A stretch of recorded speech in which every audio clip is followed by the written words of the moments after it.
So we had thought of working in the agriculture field, but would women have been happy if we had started working there? No. So that's why we changed our whole working area, and firstly we concerned about health aspect.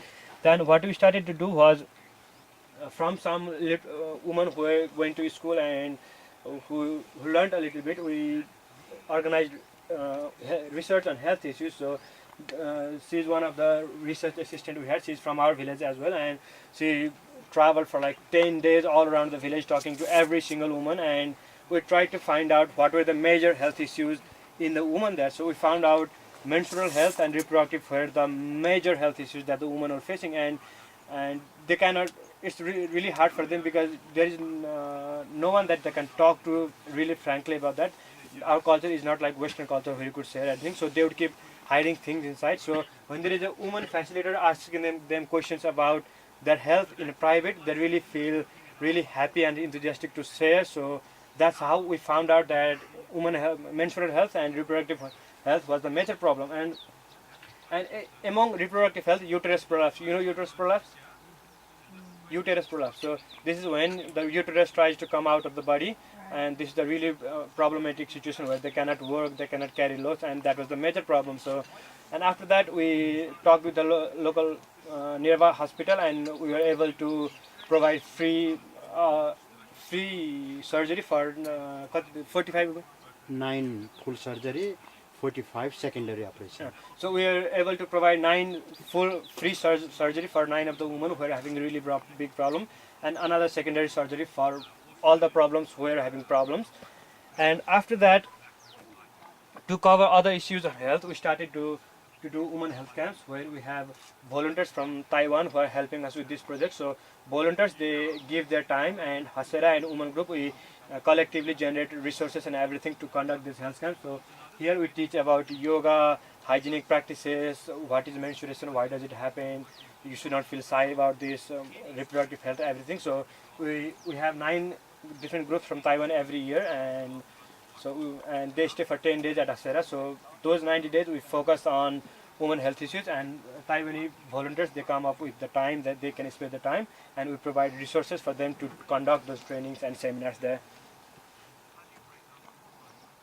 And after that, we had a lovely volunteer from Taiwan. She's right here. Her name is Claire, and she came up with this awesome idea of producing eco-pads. So normally women, they are using eco-pads made out of plastic, and they use it one time and they dump it. And we found out the menstrual pad that the woman used was the second most pollutant in the world.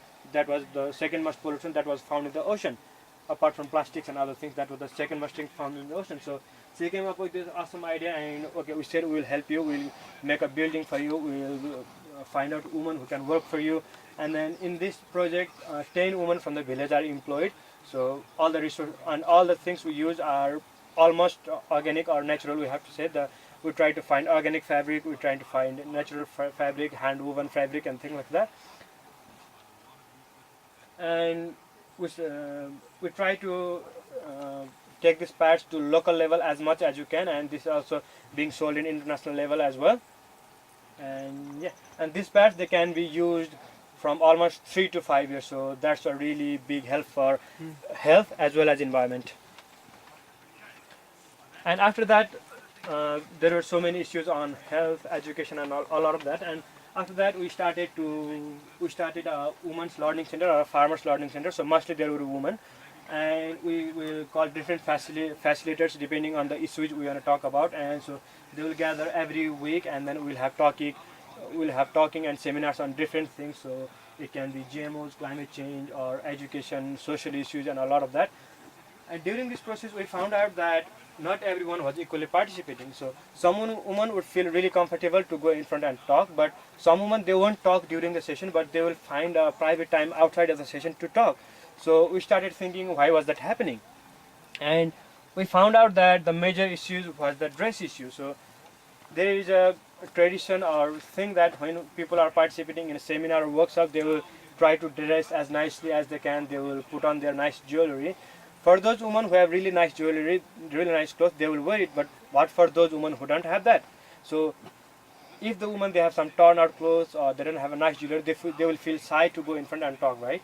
So they will find some private space or some time where there is no one in front or around to talk to. So after that we started a dress code. So you can see here all of the women, they are wearing same clothes. So they will be wearing same type of jewelry, same type of clothes. So there will be no feeling of rich or poor or capable and uncapable between them. So everybody could feel, okay, everyone is same like me, why not I stand up and talk. So after that we have, not all women participated directly, but we have had a lot of participation from those women who were not participating before. So we found out that small interventions, so if we had spent the time on research and things like that, it would have cost us thousands of dollars, but small interventions can do a lot of change. And after that, so agriculture was, even it was the seventh concern among the whole women, it was the major source of income. So that's why we had to focus on agriculture as well. So then we started the concept of community seed bank, which is at Hasera right now. So these were the major driving force which led us to start this community seed bank. So all over in the world, it's not that complex in Nepal, but it's increasing. So the use of hybrid seeds majorly for vegetables were increasing, which implies decreasing local varieties, and that would increase the economic burden to farmers, because hybrid seeds you have to buy every year, every season, and they cost a lot expensive than the local seeds. So it was increasing economic burden to farmers, and the mainstream seed sector was not sustainable as well. So that's why we started the concept of community seed bank. And this seed bank has not only been helpful to the women and to the farmers there, but it has also been helpful in raising awareness to all the people who have traveled to our place from 77 districts of Nepal. So they have learned the concept of why seed is important, because seed is the starting thing for everything, right? So they have learned the concept of why seed bank is important, why seed is important, why biodiversity is important. So we have been able to generate awareness in a lot of different places. So this seed bank was a collaborative effort of Hasera and Sakpat, and for the first we had to have seed, right? So we could not go house by house and say, okay, what sort of seeds we have. So for that we organized a seed fair. So once when the women, they were having a meeting, we went there. So okay, in 3 months we are going to have a seed fair. So you come up with whatever local seeds you have. So we gave them 3 months time, and after that wherever they go, they go to their parents' house, sister's house, wherever they go, the first thing they would ask was, do you have any seeds? So that was the first question. And after, at that time there were only 70 women, so that was around 2012 or something, and now there are 95 women. There were only 70 women at that time. And during the seed fair, because they were collecting it from wherever they go, we were able to collect 172 different local varieties. So it involved cereal crops, it involved vegetables, fruits, spices, herbs, whatever they could generate. And after the seed fair, so wherever people go, if they find new variety, they will bring at us, and then we will store, and then yearly they will come and take. And after the seed fair, we have been able to collect 100 more varieties. So we have almost 200 to 300 varieties of different seeds at the seed bank now. And now this seed bank is at Hasera, managed by Hasera, but it's regulated by Sakpat. So every season, when it's the season to plant some vegetables, the women they would come and they would take a little bit amount of the seed. We don't sell it, but when they harvest the product in the next season, they'll have to return the double amount as they have taken before. So it will increase the amount of seed that's in the seed bank, and it will also, there will be no economic burden to farmers, because they can just go at the place and have some seeds, and they can return it to the in the next season. And also, if we have very little of seeds of some species, then we don't give it to one farmer. So if we have 2 seeds, then we give it to 2 different farmers. So even if there's some catastrophe in one of the farms, we can have seed from the other farmer. And after the use of local varieties, women themselves, they started doing studies on the farm. They started to note down things, and they found that there is 60% less pest attack in the local varieties compared to hybrid varieties. And this is how they are storing seeds. So you can see the red mark, which the plant they select, which can give really good seed, and then they harvest the seed separately for the next season. And after the seed bank, we started the concept of permaculture farm. It was also a collaboration between Sakpat and Hasera. So as I said before, there are a lot of PDC graduates at Hasera, and we thought to utilize those technical knowledge to use in the farmers field. And So, well, we thought of this because this was demanded by the women. So they came to Hasera, they came to know how permaculture is being helpful, why do we have less pest attack and things like that. And also when people go, when foreigners and PhD graduates, they go to the women's field and talk with the women, talk with the farmers, it's also a learning opportunity for them. And it will also help them enhance their capacity because they will learn about mandala garden, let's say, they will learn about harvest spiral, they will learn about agroforestry, they will learn about biodiversity, they will learn about grey water harvesting and a lot of different things which will help them increase their capacity. And because of this increased capacity, they are now the leader farmers in the village and in the whole community. So there are no other farmers are adopting permaculture, but these women are the pioneers in permaculture at the village. So they are kind of a leader farmer, and because being a leader farmer, even if there is less economic return or even if there is a little bit more labor involved, they are happy because there is no more labor.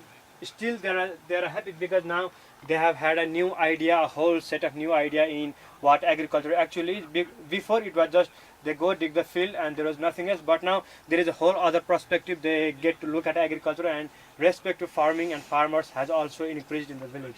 And also, as Bill Mollison traveled throughout Nepal when he was studying the concept of permaculture, and we have a lot of indigenous knowledge and technologies which is in relation to permaculture, and these permaculture farms are also helpful in conserving those traditional knowledge and practices as well. And now after having those permaculture farm, after having established those permaculture farm, then we started to give the concept of validation to those organic farms. Those women who worked really hard day and night to make those farms of permaculture and organic, let's say, they should get some recognition compared to other farmers, right? So we started the concept of farm accreditation. So now we have 8 farms which are completely permaculture related design. So we have sent almost 6 different groups of PDC graduates there. So the farms has been designed 6 times. So now the farm is completely organic, and we have almost 28 more farms which are on the process of completion. And now we have given farm accreditation to 8 of the farms, and this is what the methodology of farm accreditation. So you might not be able to read: objective sharing, micro committee formation, stakeholder interaction, standard formation, regular monitoring, and accreditation. And every single aspect of this is led by women. So firstly, the women themselves, they had a meeting and they came up with 49 bullets on how should we recognize farms as organic, and we're just amazed that they came with 49 different headings on themselves. It would even be hard for us to point it out in a day, and they came up with like discussion within 5 hours, and it was really amazing. And now they are doing monitoring on their own, they are doing evaluation on their own. Every single aspect is led by women, and we are just surprised at how much they can do.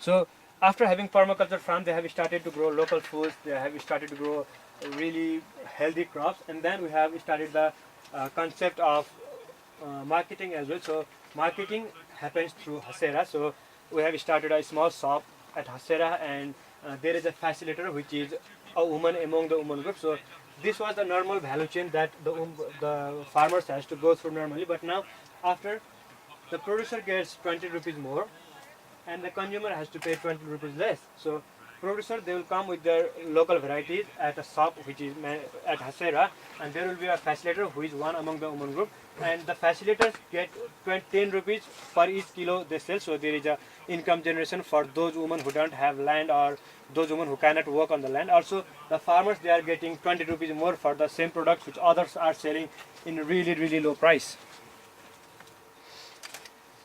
And then after that, now they have local food, now they have permaculture farm, now they have an idea of what is happening in the world, and there are foreigners, tourists coming all over Nepal. So we thought, why not utilize this to income generation activities and also our learning platform. So then we started the concept of homestay, which is a part of the income generation for farmers, for women we have to say.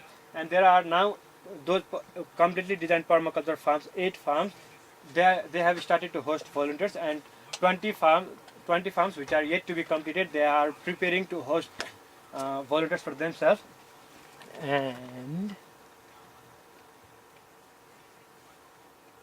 and this is what the homestay has been helpful for. So cultural exchange, language learning, and technology sharing, which is both ways. So volunteers and family both can learn that, and it's cheap for the volunteers compared to hotel, and they will get a family environment. So it's not like hotel. You eat something, the hotel owner is something, the volunteers eat the same thing as the family is, and it's a really family environment for them. And also for the family, in most of the houses, the male of the family, he goes to work somewhere in an office or somewhere. The children goes to school, and women, they are most of the time alone. So having a volunteer at their farm will also help avoid loneliness and someone to talk to. It's all also income generation farm, and it's also free labor for the family and something to learn for the volunteers. So homestay has been really helpful in these aspects, and there are many more which I cannot incorporate here. And what we do is, every time whenever we do some programs, every year there is an evaluation process going on, which is done by the women themselves, and we evaluate which of the farmers has done really great progress compared to the previous year. So we don't evaluate which farm is the best, because some might have a little bit more money and they can do a lot of things. We evaluate which farm has done maximum progress. They might not be the best, but we compare which farm has done the maximum progress than the previous year, and we found those farmers and we give prizes every year. And the feeling that, okay, we might get prize also, to help them work really hard and do a lot of different things. And giving prizes, we give a little bit of monetary prize, and we give a little bit of seed things. So these are seed bottles. So now almost every woman, they have small seed bottles at their farm, and they have a micro seed bank of their own, so they don't have to come all the way to Hasera every season. So they have the seed bottles, and they have a micro seed bank at their house somewhere. So these are the things that we have done till now. So what do you think? Do you think this was enough to empower those women? What is your perspective? Better than it was. Of course, better than it was, but what our learning from this all was is that women empowerment is not just about involving them into activities. It's more of a social thing. So we can say women are empowered only if they have a place in the society, if they feel socially accepted, respected, someone to care them for, they feel valuable, and if they are in the decision making process. So till now what we have been doing is just involving them into activities, right? So they can do a lot of different things during the day, but when they return back to their home, if the husband doesn't ask, what did you do today, can you say that woman empowerment?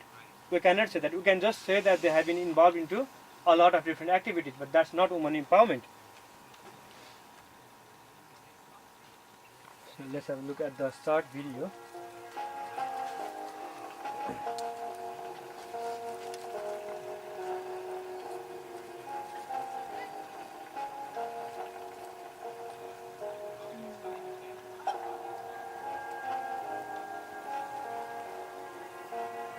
I got off this YouTube, so this is not my video. So what do we learn from this video?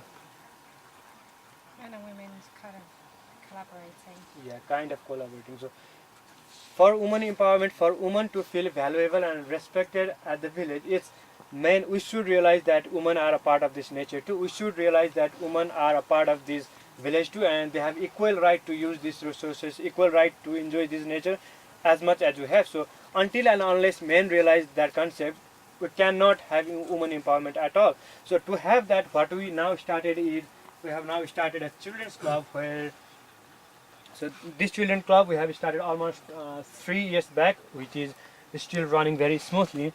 And this is a place where boys and girls, they get to learn together, they get to enjoy together, they get to fight together, they get to learn together. Everything they do it together. So through this group, they understand one another. So the boys get to understand girls, and girls, they get to understand boys. So now they share problems, they share opportunities, they share happiness, they share sadness. So when these girls, they turn into women after 10-20 years, they will have partners or companions who will already understand them, and that time they will have no problem sharing their feelings. That time they will have no problem sharing their problems or anything, right?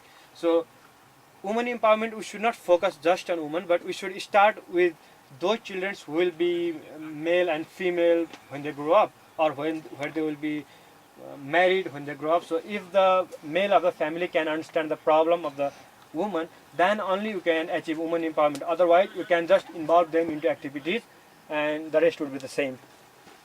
I have a question. Yes. I mean, it's sort of an observation though. When you say for women empowerment, men need to be educated. It's sort of again taking away the agency of women, saying men need to acknowledge. No, it's not. It's not only that. It's just a concept that it's not that man should be empowered or something like that. It's just that we should realize as well, because in majority of the development, I don't know what about the other world, but in Nepal, male of the family, they don't feel women as much necessary part of the family. So somehow they are always left backward in decision making process. Somehow they are always left backward in travel and visit. So they will have a lot of less exposure. So if there is an opportunity to go visit somewhere, if the male of the family would say, okay, last time I went, if you could go this time, it would be much better. But they don't say that. They say, okay, I am the male, I have to go to visit. We have to stay at the house and work. So if they could just change the perspective of how we look, then I think something might change. And can I just add to that, what their fathers think is often what the children believe as well, because, you know, it's all fair and good sort of kids being together at school, but if their father's kind of treating their mother as a sort of second-rate citizen, So before that was the condition, but now the women group, they have been working for almost 10 years, and now all the activities, they have been going on for more than 10 years. At the beginning it was like that, but now the male, they have also realized that, okay, having my wife work in something different, having her go to meetings and things, that will help even for me, because now he's having more income from his crop. He's having volunteers at his village as well, at his home as well, so he can go to others, say, okay, I have a volunteer at my farm from America. So that's a really proud thing for him as well. So now the concept has totally changed. Before, at the beginning, it was really hard, but now it has really toppled down everything. Yes? So treatment of women is one thing, but I don't know about Nepal, but what about access to land? Do women get access to land? Do they have access to finance? Yeah. If you have children and the parents die, do girls inherit? What's So status of the their girls, children? if they are not married, then they will inherit the land from the parents. But if she is already married, then she will inherit the land from father-in-law or the mother-in-law. So, what if she has a brother? Hmm? What if she has a brother? so if she is not married, then she will get a part of it. So if she is married, then she will get a part of father-in-law and the mother-in-law. Can I answer But that? it also depends on the family as well. Can I answer that also? Yeah. So one really progressive thing that the Nepal government did as they transitioned out of the Maoist war and the insurgency and the revolution and stuff is they passed a lot of strict laws about land rights for women, and how not only laws, but they actually made it quite practicable by making land tax for women. It's half of what it is for men, or what? Yeah. It's half of the land tax is half of what men have to pay. So this has really encouraged a lot of parents or husbands to actually put the name of the land in their wife or their daughter-in-law's name or their daughter's name, because it saves them money. And it actually has transferred a lot of land into women's names over the last, how long has it been, sir? It's more than 5 years More now. than 5 years now. And it has made big change. Yeah. And also now there is another law that previously the land, if the parents die, then the land will directly go to the son, or even if the parents don't die, then the land would go to the son. But now there is a new constitution saying that, because now most of the sons, they don't take care of the parents, so when the parents are old, and it's mostly the daughters or someone else who is taking care of them. And the government says that the parents can choose to give land whoever they want, so they don't have to buy. My father just, if I don't take care of him, he can just, I won't do that. It's just so he can just say, well, Please tell the truth. I'll just, at here I say, I won't do that. Okay. And he can just choose, okay, I want to give my land to some of the villagers who have been taking care of me. So now actually the ownership of land is increasing towards the girl and woman side. Okay. And so within children's group, learning and sharing problem was one of the things, and there's now in Nepal most of the education is focused in bookish education, so you have to memorize Newton's third law of motion, you have to memorize Faraday's law of electricity and something. But here they get to learn arts, they get to learn poem, sing song, and write poems or things like that. So there is a different set of knowledge that they get to learn. So every activity is organized by children. So they say, okay, next month we are gonna have a poem competition, or next month we are gonna have a quiz contest or something like that, or next month we are gonna have a walk in the forest or something like that, and we facilitate them doing that. And most of the ideas they come on themselves, and they can have a broad knowledge beyond school as well. So what has been the change after all this? So previously, Pathlekhet, which is our village, which is where all the activities is being going, it was recognized as a village which is 40 kilometers east of Kathmandu. So it was just a reference of location, but now it's a village where there are people know it as a village of permaculture farms. People go there to buy fresh fruits and vegetables. So it's also cheap and it's also fresh, and it's also on the highway. So people go there, have a look, buy fresh fruits, and where for volunteers and foreigners they go to learn. So the whole concept of village has kind of changed. It's not totally changed, but it's also always on the way. But the sense of how people look at our village has changed. And we have been successful. As I said before, 20 farms are on the way, and 8 farms are completely designed. And the farm crop biodiversity, soil biological activities, soil erosion, it has completely changed. And the number of beneficial insects, it was all found by the women. It was reported by the women. I didn't do a research on my own. It was all reported by women who are working in the fields. So farm crop biodiversity increasing, biological activities increasing, and beneficial insects increasing.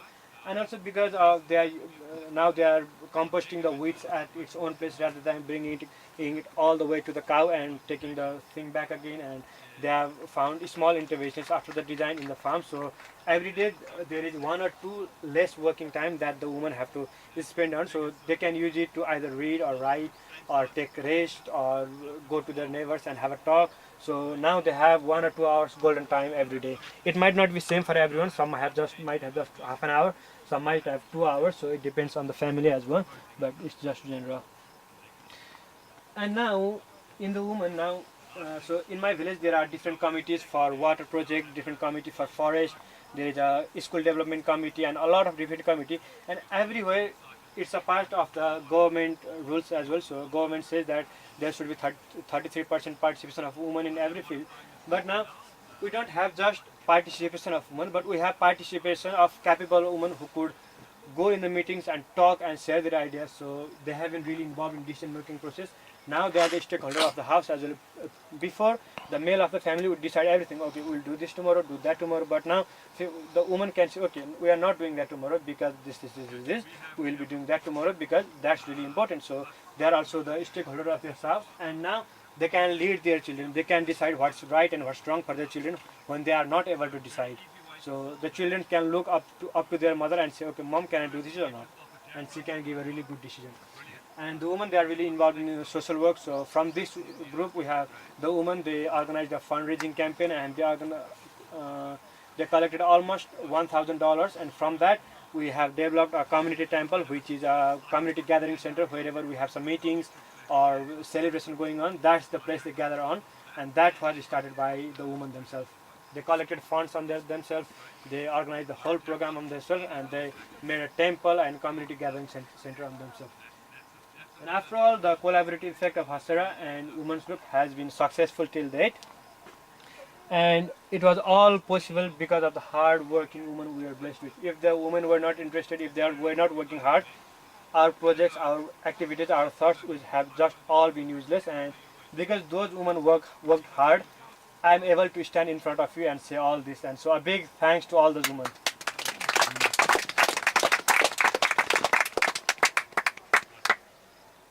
And if you all did whatever you can from our side, I don't think it would take time to make this world a better place. So let's do this on our watch. Let's do this when we can.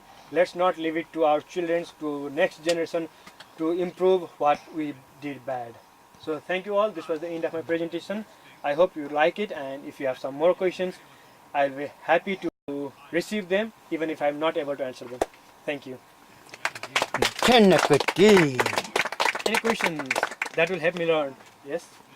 I've got 2 questions. Yes? One is, excuse me, I was late, so you may have already talked about it. But I'm curious to know if sexual abuse is an issue in your community, and if I didn't get you, sorry. if sexual abuse has been an issue in your community, and if by implementation of these programs, whether the rates of sexual abuse has We gone haven't down. had such issues. Oh, beautiful. There might be sometimes in some families might very rare might have been alcohol abuse once in a month or something, but not so much. It's not so much. And the other question is that you're very young, so were you a child ever involved in some of these programs where girls and boys got together and, you know, developed your Yeah, so own emotional when I was literacy? a child myself, we had a children's club which I was a part of, and there also I learned a lot of things from there as well. So now, as I said before, I'm a founder of an NGO in my university, and that is the result. I was involved in a children's club before. So with that children's club, we used to organize different programs. Someday we would clean the whole village. Someday we would say, okay, today we'll paint our house. So we'll grab some natural colors and things. So we'll make some painting in the house. We'll organize some singing campaign or something. And that children group which I was involved in helped me to develop my capacity, and now I can do all these things. Already.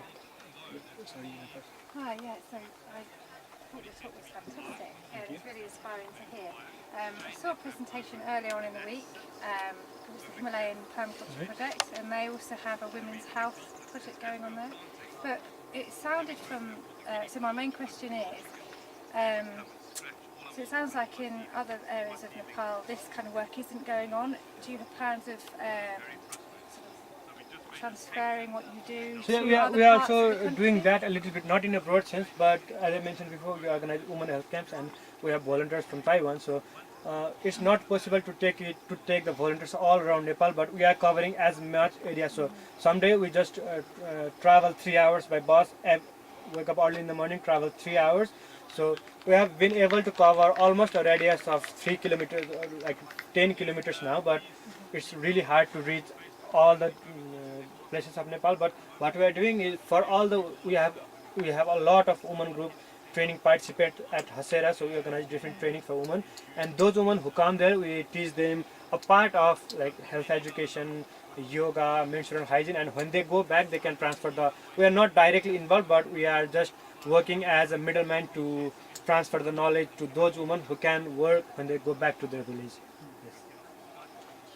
Yes. Yeah, I just can't help but think that, you know, a reason that women feel disempowered within communities is because men feel over-empowered, or I'm trying to think of the word that it would mean. Are you doing work in your community to work between the men and women to discuss this and come to better understandings of how men and women can work together within a community to so- create a more fruitful... Yeah, we are not directly doing that, but while organizing workshop, it's not only women workshop we organize. We also organize male workshops. So all the male of the village, they will gather up. We'll discuss about community development, what issues need to be addressed in the village, and during that process, we also talk about how can we incorporate women during that process. So it's not only about what we can do, but how can we incorporate children's, how can we include women. So during the discussion, within the women group, we also say, okay, how can you involve male people in your project? How can male include female in their project? So we just find a chance where everybody can work together. We are not directly involved, but throughout general working area, we incorporate that one way or another. Yeah, because I just can't help but feel like there needs to be a lot more discussion around that, particularly as far as emotional kind of intelligence is concerned and that kind of thing. And Yeah. So yeah, we did this in 10 years, and we still have a lot to go forward. So this We sort will of do, questions brother. and suggestions will help us to grow a lot better. And maybe in Argentina we'll have a lot of more things to discuss as well.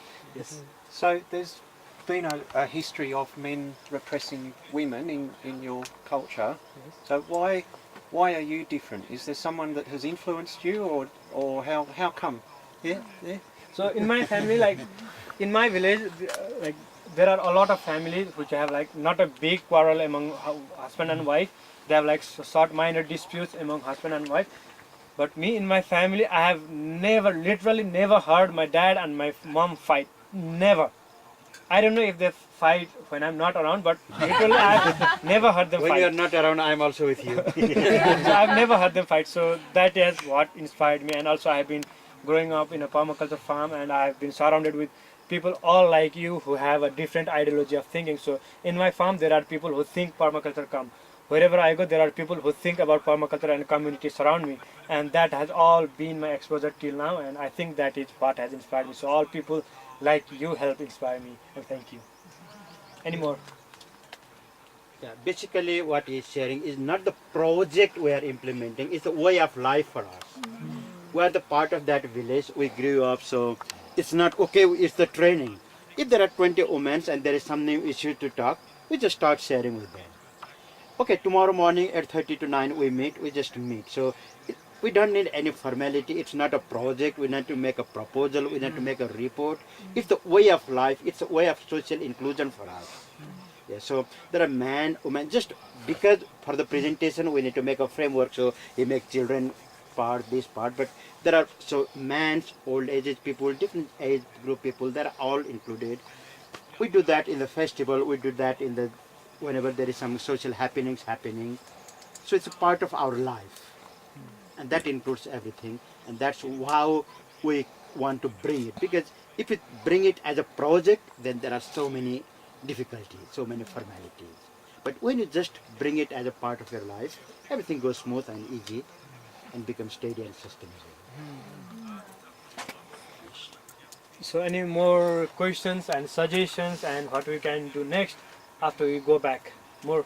Yes. Yeah, maybe just how do you, was there any difficulty in getting women together in the first place to be a part of these kind of things? You know, Yes, so- sometimes, you know, Yeah. So when the people are group scared to step into the... So when the group was first established in 1998, there were only 5 women at that time, only 5, and now in almost 20 years, there are 95 women. So 5 and 25 is just a gap of 90, right? So we can have, if you go out, we can meet 90 people all at once, but it took 20 years to have that big of a group. So it can tell us how hard would it be together, all those women have the same kind of feeling and have same kind of thought all at once. So it was not a thing that we had in a day.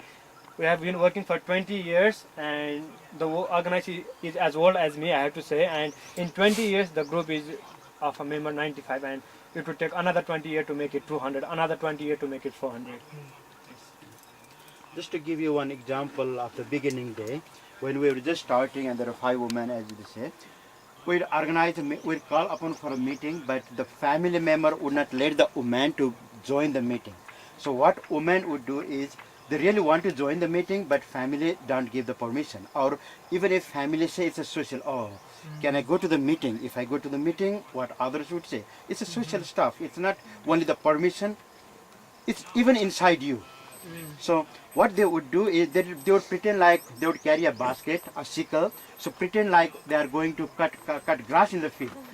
Yes, so they would put the basket in front of the meeting place, finish the meeting, and just going back, just put something on the top of the basket so it feels like there is something in they are coming back from the field. So even to come to the meeting, they have to hide from the family member, they have to hide from their own way of thinking, from the social stuff. So in the beginning it was very, very difficult.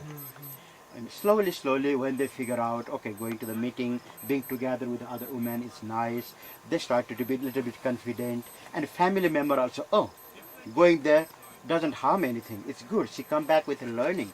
When she learns something, now she can contribute a little bit more on the, because as a husband, some husband might say, okay, I'm the husband, I'm the decision maker, but sometimes he also have a problem, how to make this decision. And when the woman become a little bit knowledgeable, she can contribute, maybe you can do this. Wow, how did you know that? I go to the meeting, I share with my friends and I learn this. Oh, so going to the meeting is something good. Okay, when is your next meeting? So that's the way it's changed. So it's not a one shot, but in the presentation it's just a one PowerPoint away, but in the process sometimes it takes time. We experience a lot, but because it was one of our passion area, we never tired. We just continue, and it happened then. Yes. So we are almost time. If we have any more questions, then 1 or 2 more questions. If not, thank you so much for teaching